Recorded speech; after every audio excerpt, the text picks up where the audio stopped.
जर तुम्ही महामार्गांवर गाडी चालवत असाल तर आपल्या गाडीचा वेग हा नियंत्रणात ठेवा. 80 ठेवा, 100 ठेवा. अगदी चांगला रस्ता असेल तर 120 असला तरी सुद्धा शक्यतो आपण गाडी जशी नियंत्रित करू शकतो तितकाच वेग वाहनाचा ठेवा. जितका वेग वाढवाल वाहनाचा तेवढं गाडी थांबवणं हे आव्हानात्मक बनतं. त्यामुळे वेगाचा नियम प्रत्येक वाहन चालकानं गांभीर्यानंच घ्यायला हवा, मग रस्ता कितीही मोकळा असू देत. आता भारतातल्या रस्त्यांवर अनेकदा काहीही घडू शकतं, कारण बऱ्याचदा तुम्हाला प्लेन रस्ता दिसतो, मध्येच खड्डा असतो. तुम्ही सरळ जात असता, मध्ये स्पीड ब्रेकर असतो. पुढे जर तुम्हाला चौक आहे किंवा दाट लोकवस्ती असेल अशा सूचना दिल्या जातात, साइन बोर्ड्स दिसतात, त्यावेळेस वेग कमी करा, कारण हा फक्त तुमच्या जीविताचा नाही, इतरांच्या जीवाचाही प्रश्न आहे.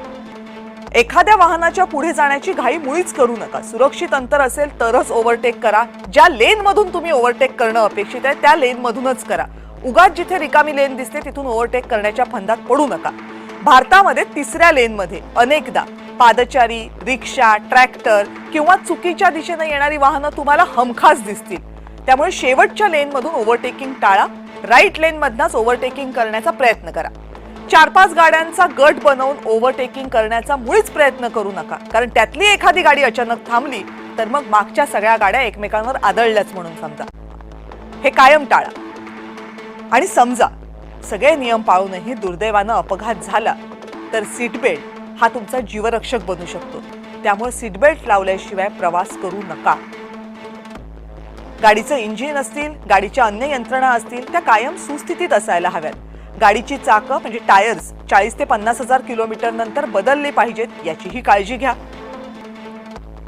1.5 ते 2 तासांनी, जर तुमचा लांबचा प्रवास असेल, तुम्ही सलग गाडी चालवत असाल, 1.5-2 तासांनी ब्रेक घ्या. हवं तर चहा घ्या, कॉफी घ्या, पण सलग गाडी चालवू नका, कारण इंजिनाला सुद्धा काहीशा विश्रांतीची गरज असते.